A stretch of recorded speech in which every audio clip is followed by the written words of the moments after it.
Tsummas sabila yassara. Manusia itu berproses dalam kandungan ibundanya di rahim beberapa masa, kemudian diberikan oleh Allah jalan keluar lahiran yang memudahkan. Ini ayat berbicara tentang prioritas kelahiran normal salah satunya. Makna jauhnya. Jadi maksudnya begini, perempuan itu salah satunya diberikan fitrah oleh Allah. Ada rahim untuk mengandung, diberikan yang kokoh di dalamnya. Prosesnya disebutkan nanti di Quran surah ke-22. Di antara isyaratnya di ayat ke-5 Al-Hajj. Quran surah 22 ayat 5. Ya. Sudah? Ya ayyuhan nasu in kuntum fi raibim minal ba'thi fa inna khalaqnakum min nutfah, dan seterusnya ayat. Ada?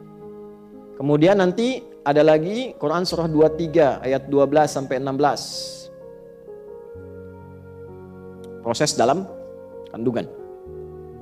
Bahkan yang mohon maaf, yang berharap ingin dianugerahi keturunan pun ada juga petunjuknya. Dan ada fikihnya. Jadi kalau misalnya menikah belum ada keturunan, itu dijelaskan hikmahnya oleh Allah. Dipelajari dulu. Pelajari sampai terasa kenikmatan hikmah itu. Setelah itu kemudian ada panduannya untuk memohon. Kalau sudah mencapai titik itu, kemudian kita bermohon, tunaikan sholat, ada ayatnya, ada bacaannya, maka Allah berikan anugerah yang bahkan menurut orang pun ada mengatakan mustahil, tapi tidak mustahil menurut Allah kalau kita ditakdirkan untuk mendapatkan maslahat dari itu. Misalnya Quran surah ketiga Ali Imran di ayat 38 sampai 39. Itu dibacakan dalam kesempatan sholat di mihrab, misalnya saat malam tahajud gitu. Ya. Kemudian nanti doanya bisa di surat Maryam surah 19 ayat 1 bisa sampai ayat 10-nya. Alhamdulillah. Lalu nanti amalan tambahannya dalam bentuk sedekah itu ada di Quran surah ke-21 Al-Anbiya. Ya. Di ayat 89 sampai 90-nya. Sampai wa aslahna lahu zaujah. Sampai diperbaiki, rahimnya ditetapkan oleh Allah menjadi baik dan bisa mengandung. Ya kan? Nah, yang mau saya katakan begini, di proses kandungan itu, di sini singkat dibahasnya. Engkau itu siapa sih sampai begitu angkuh? Padahal asalnya cuma dari, mohon maaf, sperma yang terpancar bergabung dengan ovum, sesuatu yang rendah, yang kecil terus jadi sombong. Ya? Tapi di situ Allah berikan rahmat. Allah berikan rahmat. Dari engkau yang terhina kecil, aku rawat. Qaddarah, aku berikan masa yang terawat di dalam rahim. Sampai diminta berpikir lagi. Coba saat engkau dikandung oleh ibundamu di rahimmu, siapa yang memberikan makanannya? Siapa yang mengatur jalan kotorannya keluar? Siapa yang memberikan oksigen masuk ke dalam dirimu? Yang memberikan nafas pada dirimu? Dari mulai kecil dirawat, diberikan yang terbaik, dirawat oleh orang, disampaikan oleh orang, ya, dikandung oleh ibu, dilahirkan, disambut oleh orang-orang yang bahagia ketika lahiran. Detil dalam kandungannya, Quran surah 22 ayat 5. Tahapan-tahapannya Quran surah 23 ayat 12 sampai 16. Kan? Setelah itu tsummas sabila yassara, dari kandungan itu dimudahkan pun untuk kelahiran. Jadi untuk bimbingan para bidan dan SPOG ini coba diperhatikan detil ayat ini, ada petunjuk kelahiran yang mudah dengan normal. Kalau orang dipandang bisa lahiran dengan normal yang mudah, jangan dipersulit dengan metode lain. Maaf ya kalau kalimat saya ini agak dalam. Jangan ngejar target tertentu dengan mengorbankan orang lain. Taruhannya nyawa. Dosanya besar itu. Catat ini ya. Awas nih, SPOG kalau ditarget sama rumah sakit tertentu atau hal tertentu hanya untuk memenuhi kebutuhan obat, target ini terus melukai orang, itu dosanya luar biasa itu. Haram hartanya itu yang dimakan. Udah tahu ibunya bisa lahiran normal, biayanya murah, baik, darahnya bagus dan sebagainya, dipaksa untuk sesar misalnya. Ya, ini bukan masalah anti sesar atau anti normal, bukan. Yang dimaksudkan kalau ada kemudahan untuk orang, mudahkan, jangan dipersulit. Termasuk dokter lain juga begitu. Kalau bisa berikan obat yang baik, yang murah, yang berkualitas, yang bagus, jangan bebani. Masuk yang punya rumah sakit tuh. Orang nggak nginep disuruh nginep. Hah? Diatur visitnya. Padahal bisa visit jam segitu, visitnya tengah malam. Saat kuntilanak bertebaran dia datang tuh. Jangan begitu. Gak tahu suruh pulang masih kasih obat lagi. Ini saya agak keras ini. Ada kawan kami sahabat saya. Bapak Ibu di pesantren satu kamar. Orangnya pinter. Pinter matematika, pinter hitungan macam-macam. Orangnya baik. Sakit flu. Kasih obat, jadi sakit telinga. Sampai sini aja bisa senyum, tapi setelah itu bisa marah.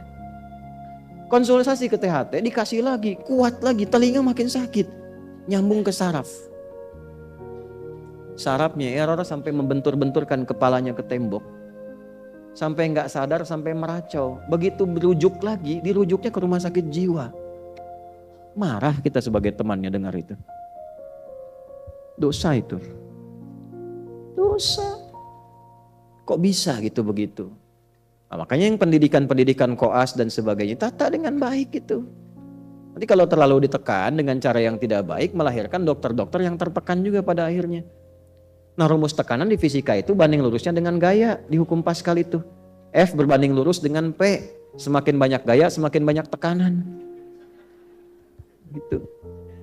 Pola hidup, ini maaf ya saya cerita begini. Karena ini bukan nafas Quran, apalagi mengaku muslim. Gak bagus, ditanya kutilal insan. Kok kamu bisa jadi begitu? Nah ini gambaran-gambarannya ya, tolong kalau bisa dipermudah jangan dipersulit. Nah ini termasuk dalam konteks ini tafsir saya sebutkan. Ini bukan utak-atik ya, ini ilmu tafsir, sanadnya ada. Maka yang pertama tafsirnya tsummas sabila yassara. Bahkan aku mudahkan jalan lahirmu ketika engkau kurawat dalam kandungan ibundamu supaya engkau tumbuh menjadi pribadi yang lebih baik. Kenapa kemudian setelah tumbuh jadi hebat, dapat sesuatu jadi angkuh? Ini tafsir yang tadi. Pendalamannya tsummas sabila yassara, bahwa Allah berikan jalan yang mudah, Allah saja mudahkan. Kenapa manusianya persulit? Jelas sampai sini? Paham ya? Nah, ini mohon maaf ya, ini karena sayang, bukan karena yang lain-lain. Ya, sayang tuh sayang ilmu. Kalau sayang hati untuk istri dan anak-anak saya. Yang kedua, tsummas sabila yassara, juga ada tafsir yang kedua yaitu menunjukkan jalan kebaikan dan keburukan. Itu diantaranya dari Quran surah 76 Al-Insan di ayat ketiga. Quran surah ke-76 Al-Insan. Halaman berapa? 587 ya kalau nggak salah, sebelah kanan bawah. Ayat nomor 3. Hal ata 'alal insani hinum minad dahri lam yakun syai'an madhkura. Manusia-manusia yang sibuk. Al-insan itu manusia yang merasa sibuk. Ya, kesibukan yang dijalani dari bangun tidur sampai tidur lagi itu insan. Manusia 5 nama ya. Kalau disebutkan akhlaknya, kelembutannya, fitrahnya itu ins. Lawannya jin.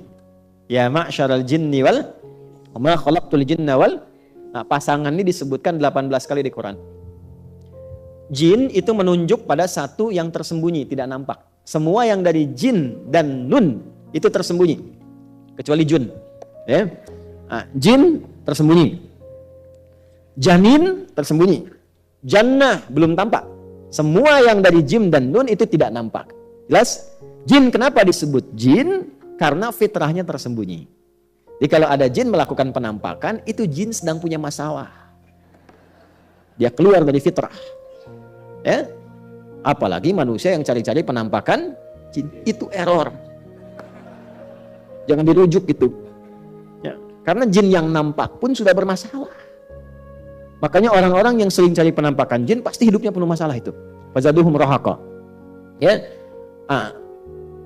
Sebaliknya tampak, kelihatan. Ini tampak. Ya, tampak wajah, pulang tampak punggung, itu ins. Makanya kalau ada manusia yang senang sembunyi, suami ibu masuk ke rumah sembunyi-sembunyi. Nah, itu sama dengan ibu yang bilang sendiri. Ya, sama dengan sedang punya masalah. Lihat teman di jauh dari gang, tiba-tiba sembunyi cari jalan lain. Itu sedang punya masalah.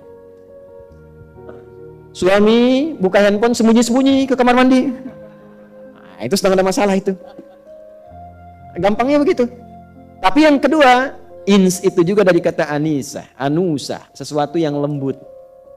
Lembut, yang baik, yang ramah, yang sopan. Makanya dari lahir itu dengan kelembutannya disayang banyak orang dari rahim siapapun. Masya Allah lucunya, lembut. Ya, dia tumbuh bergerak aja, jalan, ketawa orang.